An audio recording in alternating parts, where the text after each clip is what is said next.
Mas enfim, a gente está numa sequência de 5 encontros, contando com esse, né, falando sobre aceitação.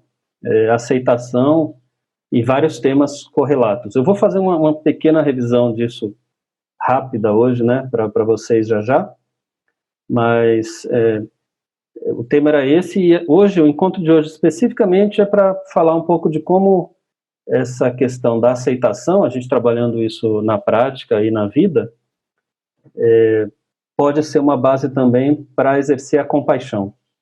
E para isso, antes de qualquer coisa, eu queria colocar o que é compaixão, qual a visão de compaixão dentro dessa tradição onde eu estou, né, de todo o campo de Mindfulness e de Dharma e Buda Dharma também. Bem, Isabel, primeira vez de Itapeva. E aí, quando eu falo Buda Dharma, que fique claro que não é budismo, não é um ismo, não é uma religião, mas é um campo de conhecimentos e de estudo, né?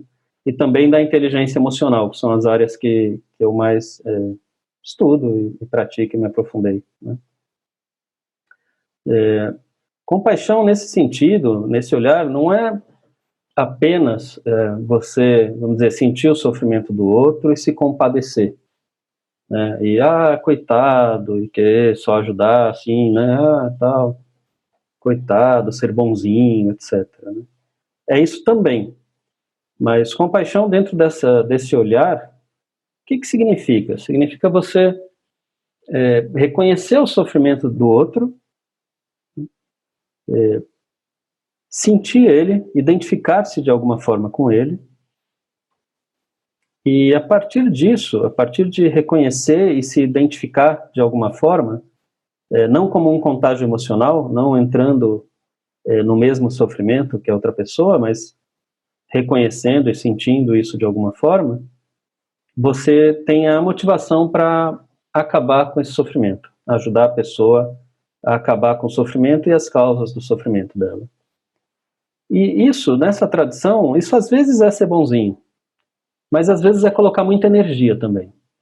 Às vezes até é se colocar fortemente. Então, sei lá, por exemplo, tem uma mãe batendo em uma criança, um pai batendo em uma criança na rua. Você sabe que isso é errado. E, claro, sendo bonzinho, você não vai conseguir parar essa situação. Então você vai lá e com energia se coloca e impede essa situação de continuar, né, com força, inclusive.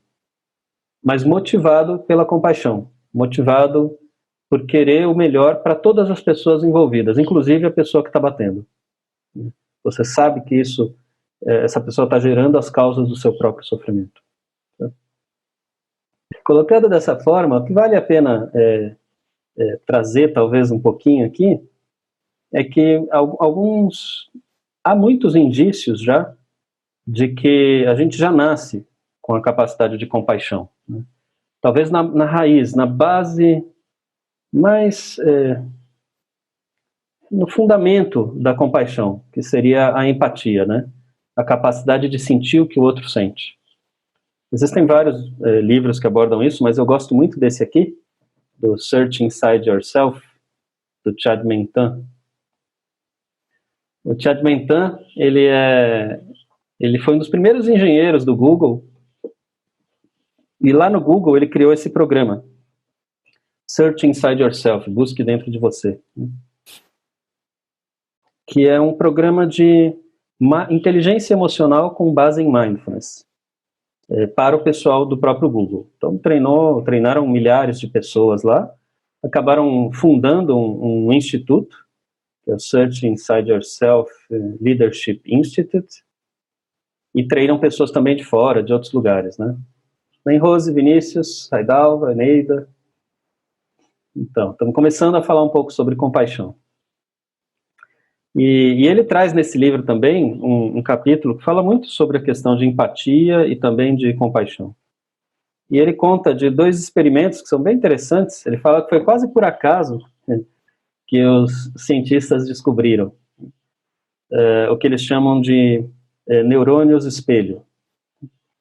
Então, basicamente era assim, eles estavam fazendo um experimento com macacos, E como parte do experimento, os macacos tinham que pegar a comida, né? E na hora que eles pegavam comida, os cientistas viam que certas áreas do cérebro do macaco se, né, disparavam, acendiam, né, ativavam. E aí, por acaso, como parte do procedimento, lá do experimento, tinha alguns momentos em que o próprio cientista, o próprio pesquisador, tinha que pegar o alimento.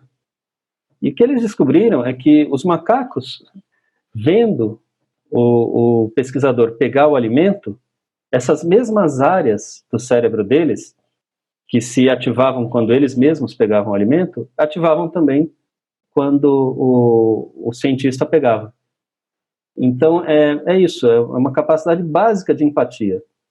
Quer dizer, o meu cérebro se ativa na mesma região quando eu faço algo ou quando você faz algo. Então, de certa forma, eu sinto, ou tenho uma expectativa, ou tenho uma experiência semelhante de quando você está fazendo algo que eu já experimentei também. É fácil da gente pensar nisso, por exemplo, você está vendo uma pessoa e a pessoa, sei lá, fecha a porta na mão, ou fecha a janela na mão e você vê.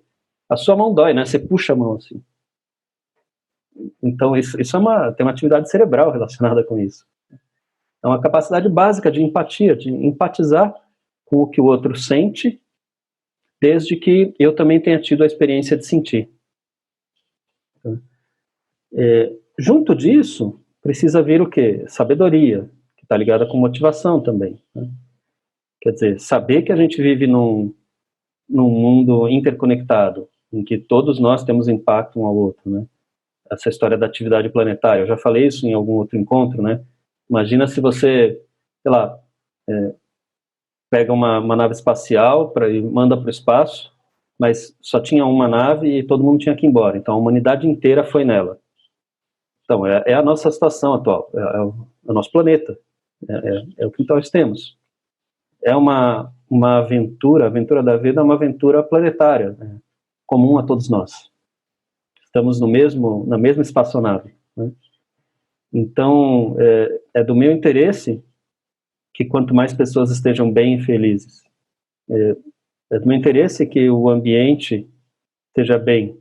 É do meu interesse que a economia global esteja bem. É do meu interesse que a diversidade de pessoas e de expressões de ser esteja bem. Porque estamos juntos, não tem jeito. E se a gente pensar em ecossistemas e em meio ambiente também, né, não tem jeito, um impacta o outro. Então, assim, para a gente poder sentir com mais força essa capacidade de empatia que pode nos levar à compaixão, a sentir o que o outro sente e querer que o sofrimento acabe, a gente precisa vencer também algumas barreiras, né? Então, um outro estudo que eu acho bem interessante, esse eu não lembro em que livro que eu vi, eu posso ir atrás depois, é um estudo que fizeram, que os cientistas colocavam, acho que eram eletrodos, enfim, equipamento para captar micromovimentos na face. E aí colocavam, tudo bem, Vera? Gênova, Ana Flávia, Lia, pessoal chegando aí. E aí colocavam as pessoas de frente a um vídeo, né, que trazia imagens de outras pessoas, por exemplo, sorrindo, ou outras pessoas ficando tristes, ou ficando com raiva. E aí esses equipamentos no rosto de quem estava vendo isso mediam micro-respostas musculares no rosto. Então, por exemplo, se eu via uma imagem de alguém sorrindo, se eu começava a sorrir também. Se eu via uma imagem de alguém ficando com raiva, se eu começava a ficar com raiva. E o que eles notaram é isso, é que a gente coloca, vamos dizer, barreiras cognitivas à nossa capacidade básica de empatia, né? Neurônios espelho que a gente está falando, por exemplo, né? É algo, campos a serem estudados ainda. E que tipo de barreiras são essas? Por exemplo, eles notaram que as pessoas tinham tendência a ter reações musculares, movimentos, mais fortes na direção da empatia com pessoas que eram da mesma etnia, por exemplo. e respostas menos fortes, ou seja, menos identificação, com pessoas de outras etnias. E não só isso, fazia-se isso também com pessoas que torciam para outros times, se a pessoa estava com a camiseta de outro time, de outro partido político, também colocavam identificações, né? Então tudo para testar. Ou seja, moral da história, a gente cria barreiras através da nossa cognição, das nossas certezas, das nossas verdades, das nossas convicções. A gente cria barreiras para essa capacidade natural de empatia, de sentir o que o outro sente, que é a base para a compaixão. E aí até eu me lembro uma história que eu comecei a contar para vocês na semana passada, quando eu fui fazer o workshop com Geshe Lobsang Tenzin Negi.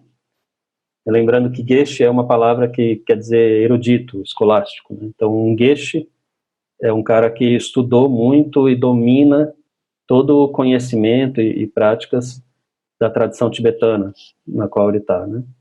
E o Geshe Lobsang Tenzin Negi hoje está na Universidade de Emory, nos Estados Unidos, é um pesquisador lá, e ele ajudou a criar como tem os cursos de 8 semanas de Mindfulness, ele ajudou a criar um curso de desenvolvimento de compaixão, com base em Mindfulness também. E era uma pessoa maravilhosa, né? E aí, lembrando, na semana passada que a gente falou de autocompaixão, que eu contei que alguém, em algum momento, perguntou para ele, tá, mas como que eu faço para sentir compaixão por um cara do Estado Islâmico, por exemplo? Na época, o Estado Islâmico estava no auge do poder, né? E que na semana passada eu contei para vocês que a primeira resposta dele foi, não precisa. Se você não consegue sentir compaixão por alguém do Estado Islâmico, tudo bem. Esse é um limite seu. É até onde você vai. Você reconhece isso, você reconhece seus limites, até onde as suas possibilidades, sua capacidade nesse momento vai. E aceita isso. Então, para a autocompaixão, isso é bem importante, né? Primeiro, reconhecer isso. Se isso é demais para mim, me sobrecarrega, tudo bem, eu não vou até lá. Eu vou aos poucos. Mas a continuação da resposta dele foi bem interessante. Assim. Ele colocou que, no entanto, dentro dessa visão, a visão do programa de compaixão que ele criou, que está alicerçada na visão do Shantideva, que escreveu um livro que chama O Caminho do Bodhisattva, The Way of the Bodhisattva. Que dentro dessa tradição, você pode imaginar o seguinte, e aí ele perguntou para todo mundo, e eu pergunto para vocês aqui, né? Quem de vocês que está aqui, assistindo agora, acompanhando, participando, quem de vocês aqui é pai ou mãe? Quem tem filho? Se vocês puderem responder para mim. Se vocês têm filhos, Flávia, e quem não tem filho, né? Quem não tem filho pode pensar num neto, num irmão, num companheiro ou companheira querido. 2 meninos, era. Então, o Geshe falou assim, olha, se você tivesse um filho, um neto, um companheiro, ou uma filha, e esse filho ou filha começasse a entrar na internet profunda, né, na Deep Web, né, e se deparasse com se deparasse com alguns discursos do Estado Islâmico, e começasse a ouvir e ia falar, pô, até que tem sentido, né, realmente, os caras estão oprimidos há um tempão pelo imperialismo norte-americano, etc., né, e olha, faz sentido o Islã, algumas coisas de comportamento, de moral que o Islã teve, e que na época do Islã eram importantes para disciplinar de alguma forma e tal, né, mas a pessoa vê hoje o seu filho, sua filha, ou quem for, começa a ficar muito tocado e acha que é certo mesmo, consegue dar um jeito de ir embora, se mandar lá para a Síria, agora o Estado Islâmico não está, né, mas na época estava, nessa época que o Geshe deu o curso, e aí eles conseguem se mandar lá para a Síria e entrar e começar a combater pelo Estado Islâmico, ou se for uma filha, se tornar esposa de um combatente. Quer dizer,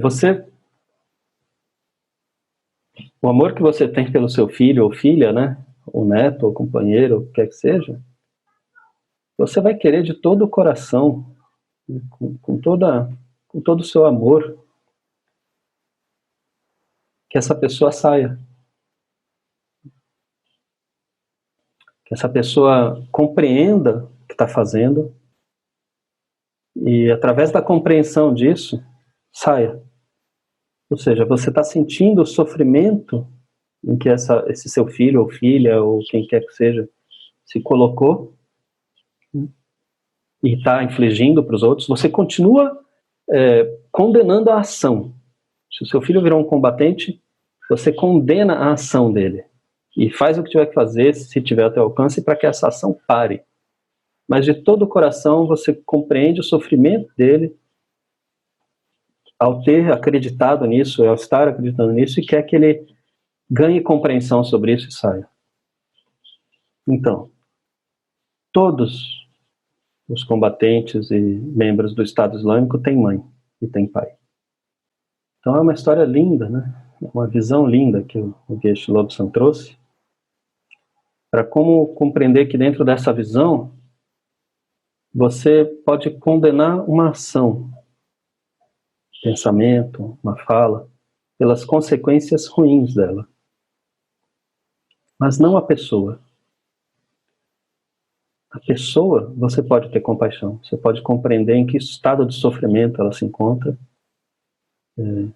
e querer que ela saia. É linda essa visão, né? E como que então a aceitação pode ter a ver com isso, né? Aí é só lembrar um pouco dos primeiros encontros que nós fizemos, né?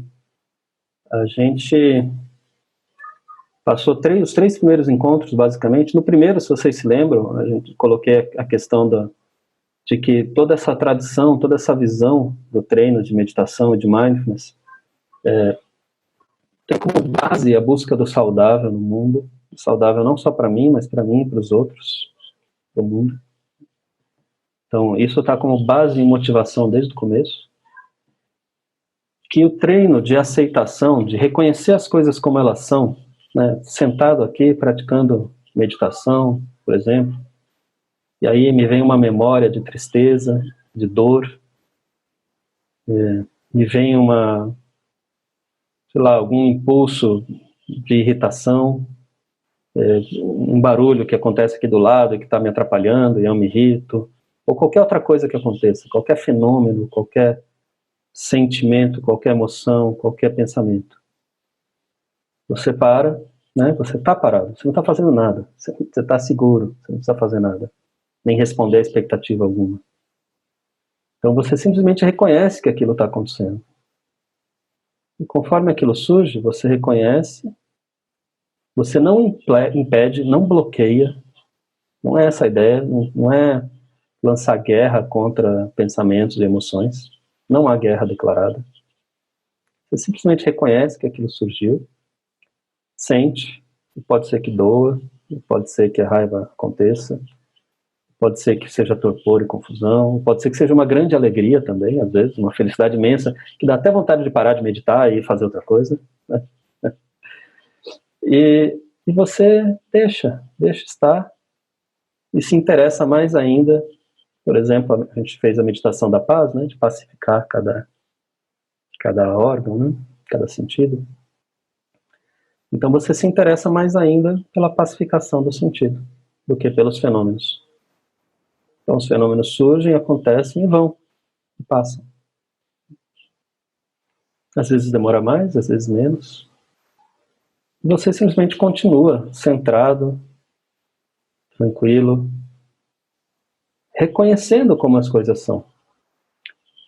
Ou seja, você começa a flexibilizar. Isso vale. No segundo encontro a gente falou muito que isso é desenvolvimento de equanimidade, não é indiferença. Então não é que você não vai agir. Você vai reconhecer a realidade como ela é, para agir de acordo com o que o seu coração mandar, seu coração mente. A palavra chitta, que é a palavra original para...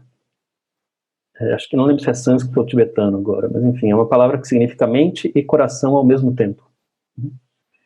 Então você vai agir conforme sua mente e coração pede, mas através de mais clareza, através de reconhecer as coisas como elas são, em vez de olhar as coisas pelo filtro da emoção que você está sentindo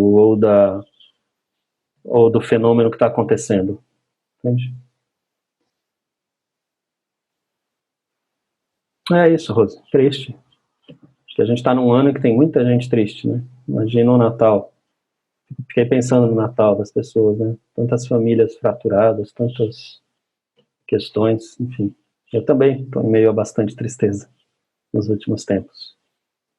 Mas é isso. Se a gente bloquear, a gente está só jogando debaixo do tapete. Mas se a gente reconhecer e experienciar a partir desse centro, então a gente está reconhecendo a realidade pelo que ela é, e a gente pode agir de acordo com o que o coração e a mente mandar com essa clareza. A minha reação, por exemplo, a tristeza que eu estou vivenciando nos últimos meses, estava sendo uma reação raivosa. Eu andava falando, não brigar e bater em ninguém não, né? Mas eu andava falando palavras bem ásperas e direcionando o meu pensamento para uma direção de luta, né? E só que com o treino e com a prática e com, né, você vai percebendo o que está por trás, o que está por trás, o que está por trás. E eu, por exemplo, descobri que o que está por trás é amor. Então, e vulnerabilidade.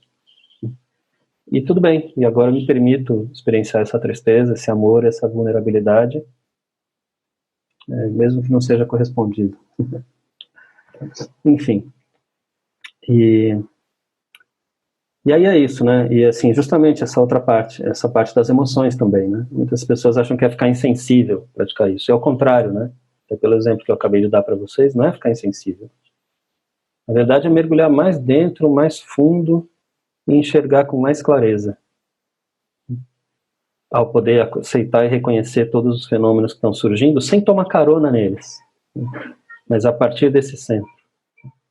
Por exemplo, com a prática respirando, é isso que a gente faz. A gente respira, experiencia, né? E é claro, sempre se lembrando do que o Geshe falou, né?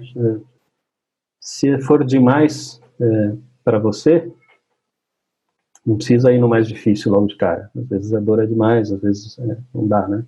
Então foi toda essa parte que a gente olhou, né? Até a gente chegar na compaixão, na autocompaixão, né?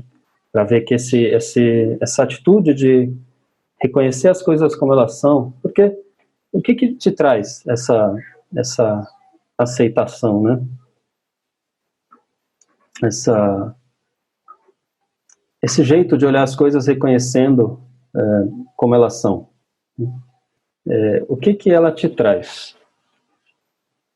Ela te traz uma flexibilização, sabe? Uma flexibilização das suas certezas, dos seus jeitos, dos nossos jeitos condicionados de reagir aos estímulos, ao que acontece. Das nossas visões fixas, dos nossos, né? Então, de novo, por exemplo, eu estava com um olhar fixo de que eu tinha sido muito maltratado e que estava me gerando a raiva, né? E ao continuar entrando mais fundo, em vez de negar, e com a ajuda da prática e tal, eu descobri que não, na verdade é isso, é só um amor que talvez não seja mais correspondido, que é uma tristeza, é uma dor. E aí me permito entrar na dor e na tristeza. É isso. E ajo a partir do que meu coração mandar. Do que meu coração mandar. Meu coração não manda, né? Do que meu coração mostrar para mim. Minha mente e coração. A partir disso eu entro e faço o que eu puder fazer. E daí o que eu não puder fazer, eu tenho que aceitar a situação como ela é. Paciência. Fazer o meu melhor dentro disso. E aí entra a autocompaixão como uma base também, né? Lembra que o nosso percurso levou até o encontro passado, em que a gente chega na autocompaixão. Valéria, de novo, sempre a Valéria está dizendo, né, que sente que isso faz mal. É um limite, é um limiar muito estreito, Valéria. Faz mal. Assim, não é fácil. Mas, às vezes, a gente vai desenvolvendo a capacidade de repousar dentro disso. E é isso. Se for demais para você, se é algo que está além do possível, existem outras estratégias. As estratégias de evitação, algumas de dissociação, em outras linhas de trabalho, elas também podem ser úteis quando a coisa é demais para a gente não consegue, não tem estrutura para aguentar, né? Mas se a gente tem estrutura e está desenvolvendo a prática e tem uma certa estabilidade mental, emocional, corporal, tem amigos que estão no mesmo caminho para nos apoiar, enfim, né? A gente pode continuar nessa linha de aceitar, reconhecer, deixar fluir e continuar no centro. Chegou uma hora que você percebeu que está demais para você, que você ainda não tem a estrutura para aguentar, aí procurar outros tipos de ajuda, assim, aí tudo bem, né? O psiquiatra também é importante, o psicólogo também é importante, todas as outras estratégias são importantes, se tem lugar. Essa é só uma das possibilidades, né? E é uma possibilidade que a gente vai aprofundando cada vez mais, estabilizando cada vez mais, né? E ao fazer isso, a gente vai entrando em contato com talvez dores mais profundas ainda. Então não é um caminho só de redução de estresse e de acalma. É também, mas junto disso, vai entrando muito, né? É isso aí, Lia. Aceitar, só deixar bem claro, aceitar significa reconhecer. Não significa se tornar a dor. Ao mesmo tempo, a gente está reconhecendo uma consciência da dor. E o que nós somos é a consciência dessa dor. Explora por aí. E aí a autocompaixão, que é essa parte que eu falei agora, né? Se é demais para você, reconhece isso e calma, calma. Eu fui até onde eu pude agora. E eu mereço me abraçar e fazer coisas boas para mim agora, porque não está dando, agora está demais, eu preciso aceitar que esse é o meu limite, que é isso que eu posso, né? E aí a gente chega na compaixão. A compaixão que eu já falei um pouco, né? É isso, é você... Não sei, acho que para mim fica tão claro, assim, de que se eu continuar nas minhas ideias fixas, nas minhas certezas sobre o mundo, no meu olhar, por exemplo, de que eu fui muito maltratado e foi muito ruim, e eu tenho mesmo que ser muito duro agora, e, né? De onde eu vou desenvolver compaixão? Como eu vou conseguir olhar o outro, sentir o outro, sendo que ele é diferente de mim? Se eu não tiver flexibilidade em mim mesmo, se eu não tiver, sabe, se eu não conseguir deixar as coisas surgirem e passarem, e se eu não tiver autocompaixão também, né? Como que eu direciono para o outro algo que eu não sinto por mim? Se chorar faz bem quando doer demais, Lia? Nossa, eu acho que sim. Eu não sei, eu acho que até um certo ponto sim. Acho que é legal chorar, faz bem.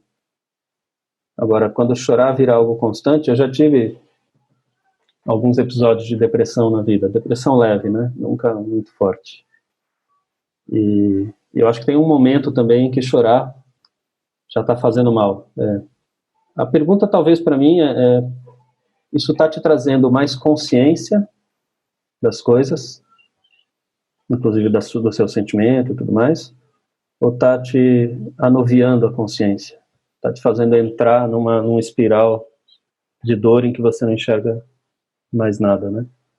Uma pergunta que a gente se faz o tempo todo. Eu também tenho me feito essa pergunta. Mindfulness não é não passar por isso, né? Mindfulness e as práticas. Mindfulness e as práticas são ter mais elementos para ter consciência disso, e de quando você precisa de outras ajudas também, enfim, né? É um treino de consciência sempre. E, enfim, daí eu ia até falar de uma outra parte aqui do Chad Mentan, do Search Inside Yourself. Foi feita uma tradução desse livro, Busque Dentro de Você, mas ficou bem ruim, na verdade. Então eu prefiro o inglês. Ele fala que ele criou um mantra, uma fala para ele mesmo, que sintetiza todas as habilidades sociais e as práticas que ele faz, assim, de interrelacionar-se. Ele falou que o mantra é: ame eles, compreenda eles, perdoe eles, cresça com eles. Isso mesmo, Vera. Quando entra na depressão, você se tornou a dor. Por isso que assim, o mindfulness e toda essa prática de aceitação das coisas como elas são, porque se a gente ficar escondendo debaixo do tapete, né, e transformando em raiva ou em outras coisas e não enxergando a dor, pode ser que quando essa depressão vier, a gente não vai enxergar ela também. Mas quando a gente olha com olhos de aceitação e toma contato de verdade, se essa depressão estiver chegando, aí você vê que ela está chegando e que você precisa fazer outras coisas. Você precisa fazer algo para mudar. É consciência. Então, de novo, ame eles, compreenda eles, perdoe eles, cresça com eles. E aí ele fala, né? Sempre que eu me encontro em uma situação difícil envolvendo outras pessoas, eu silenciosamente repito esse mantra para mim mesmo. Geralmente funciona. É isso. E assim, acho que isso, eu tenho ainda um poema que eu quero ler para vocês, mas eu acho que eu gostaria de ler esse poema no final. A gente vai fazer uma prática daqui a pouco, né? A gente, relembrando que a gente praticou a meditação na paz durante todos os encontros, né? No primeiro encontro, pacificar um olho, o outro olho, os dois olhos, o ato de olhar e os objetos olhados. No segundo encontro, um ouvido, outro ouvido, os dois ouvidos, está sendo escutado, e os objetos que produzem sons. No terceiro encontro, uma narina, outra narina, as duas juntas, os cheiros e o ar, e as coisas que produzem cheiros e que dão ar para a gente, né? No outro encontro, maxilar inferior, superior, a boca como um todo, inclusive língua, o ato de degustar, beijar, o que mais, né? A boca puder, e os objetos alimentos, né? Água, líquidos, seres que a gente beija, né? Então, como é a meditação, né? Só lembrando que a gente sempre começa se sentando em uma postura de dignidade e clareza, né? Com os pés bem firmes no chão, a coluna razoavelmente ereta, cabeça razoavelmente alinhada.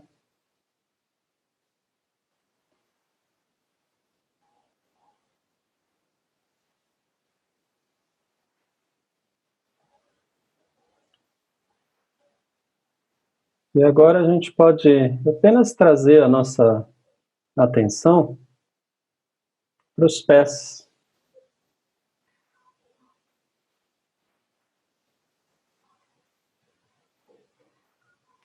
Imaginando que você está sentado ou em um lugar de paz.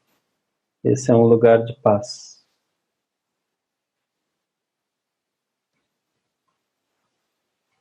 E aí você sente como essa base, esse fundamento de paz, de onde você veio, está presente também nos seus pés, trazendo paz para os pés.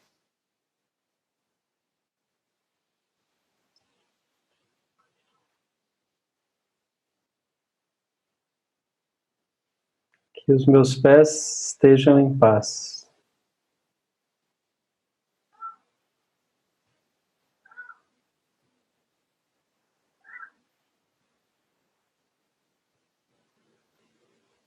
Os tornozelos também. Que os tornozelos estejam tranquilos e em paz.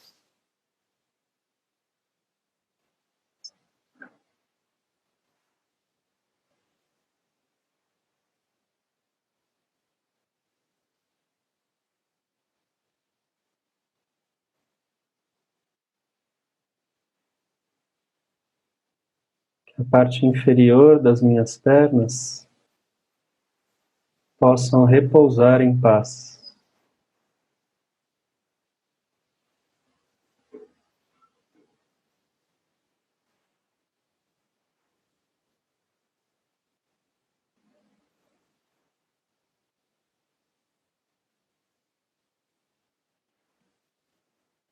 Paz.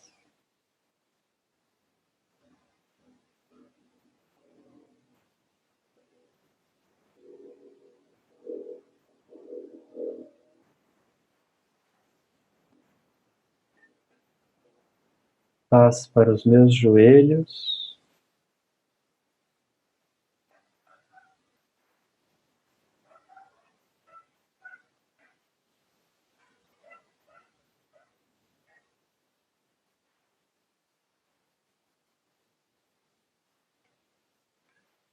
E para as minhas coxas, até a altura do quadril.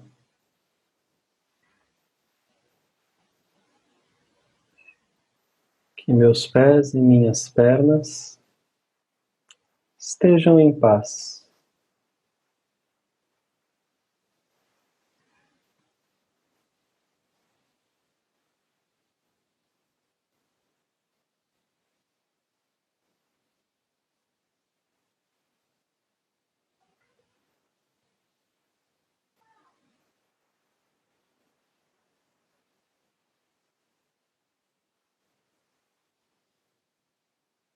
Sentindo os glúteos na cadeira e trazendo paz para o quadril.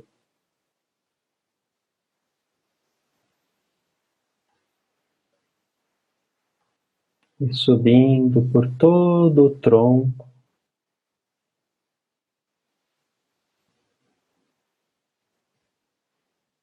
barriga, peito, costas, laterais.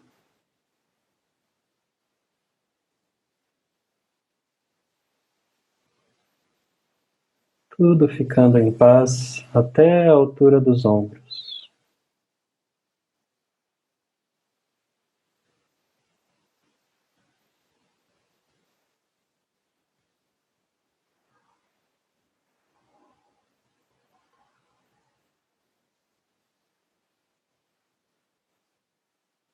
E expandindo a paz pelo braço inteiro, os dois braços e as duas mãos em paz.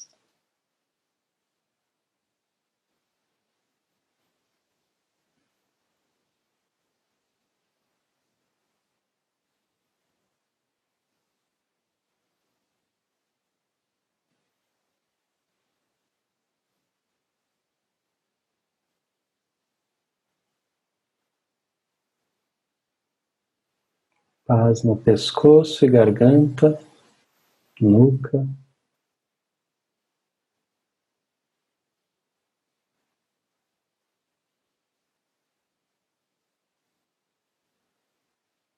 Subindo pela cabeça, parte de trás, a parte de cima, todo o rosto, as têmporas, toda a cabeça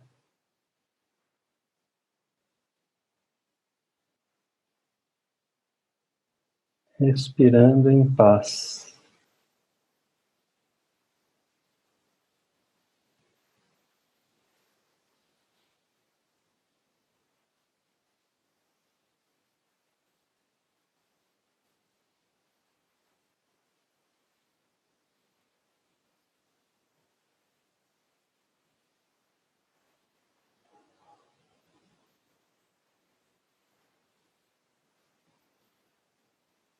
Sentindo o corpo como um todo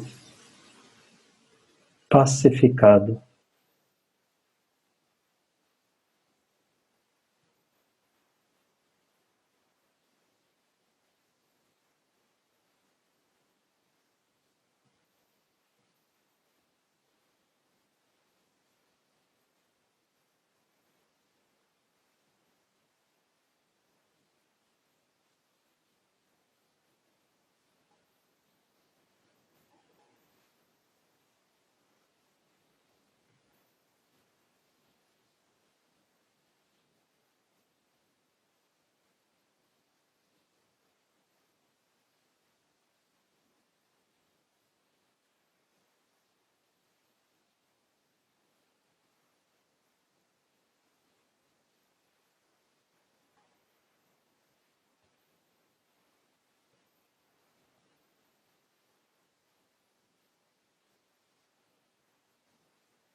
Levando também uma intenção de paz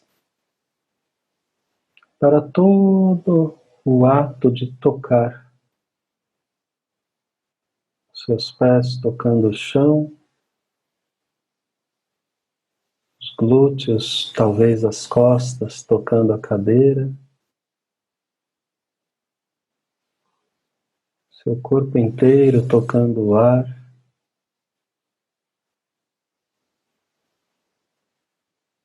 Todos os seres microscópicos que vivem em você, dentro de você ou à sua volta, sendo tocados em paz.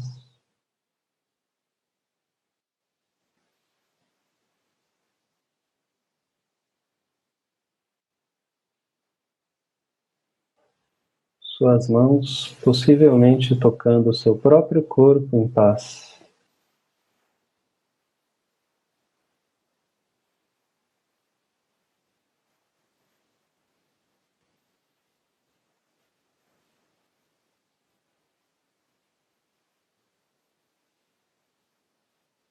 E desejando paz para tudo o que está sendo tocado por você e tudo o que está tocando você.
Lentamente abrindo os olhos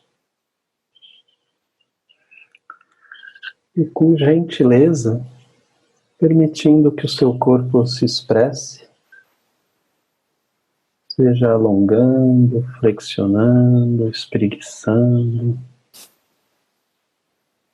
o que você tiver vontade de fazer. Muito bem, pessoal. É isso. Hoje a gente encerra essa sequência de 5 encontros sobre... Obrigado, Cris. Sobre aceitação.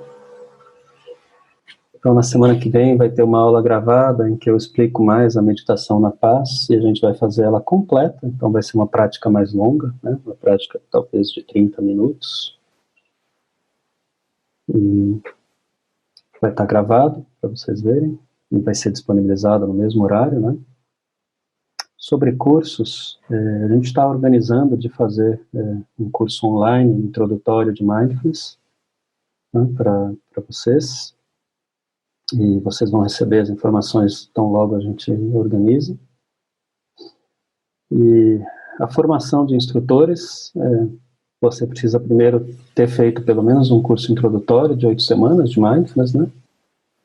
E aí, se vocês quiserem também informações sobre a formação de instrutores, eu vou ver com o pessoal da Musing como que a gente faz para disponibilizar para vocês. Essa turma agora de janeiro é dia 4 que começa, está muito em cima, difícil, não sei se dá para entrar ainda. Vai ter outra em janeiro do ano que vem, né? Então, eu só faço outras turmas se tiver demanda suficiente no meio do caminho, mas é difícil. Tá? A gente vai avisando vocês, sobretudo. Para encerrar, eu queria ler então um poema do Thich Nhat Hanh, um monge budista vietnamita. Esse livro que chama Call Me By My True Names, me chame pelos meus nomes verdadeiros. Um poema lindo para mim, são 2 poemas, né? Mas acho que um deles já é suficiente, vamos ver. E acho que fala muito sobre compaixão, né?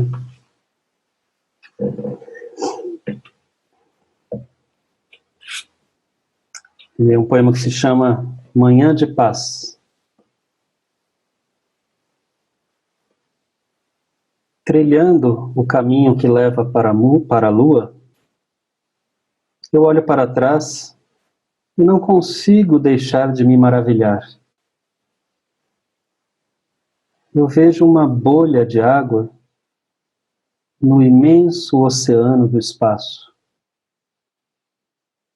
É a Terra, nosso planeta verde. Sua suntuosa beleza, brilhante e altiva, ainda que tão frágil. Nela, eu descubro a mim mesmo. Andando conscientemente sobre a terra, um caminho de grama, meus pés fazem a promessa de abraçar o início da manhã e tocar a paz do momento presente. Folhas de outono caem e cobrem o caminho, descortinando um carpete de meditação caminhando. Um esquilo tímido, se escondendo atrás de um carvalho, olha para mim, surpreso. E então corre até o topo da árvore e desaparece atrás de um conjunto de folhas. Eu vejo um claro córrego fluindo entre as fendas nas rochas. A sua água gargalhando, enquanto as árvores assobiam. Juntos, nós celebramos uma manhã de paz.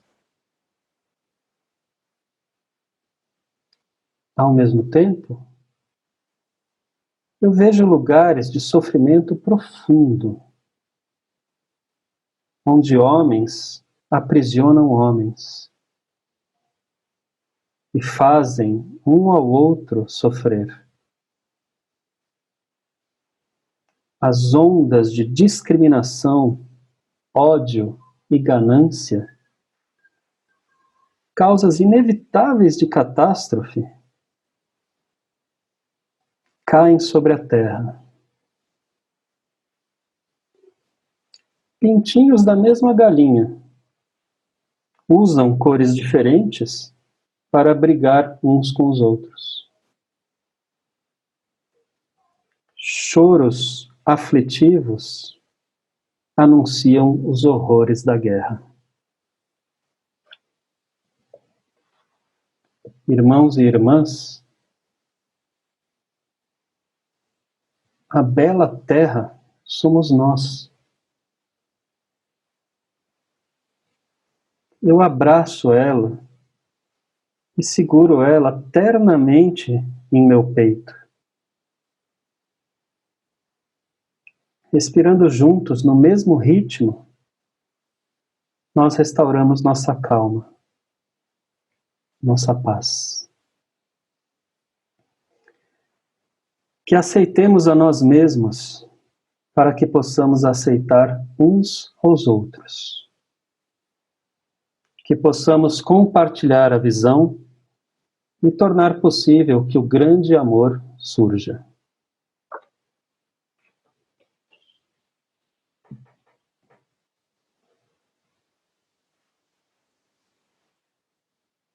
Que todos os seres, sem nenhuma exceção, sejam saudáveis, felizes e livres do medo.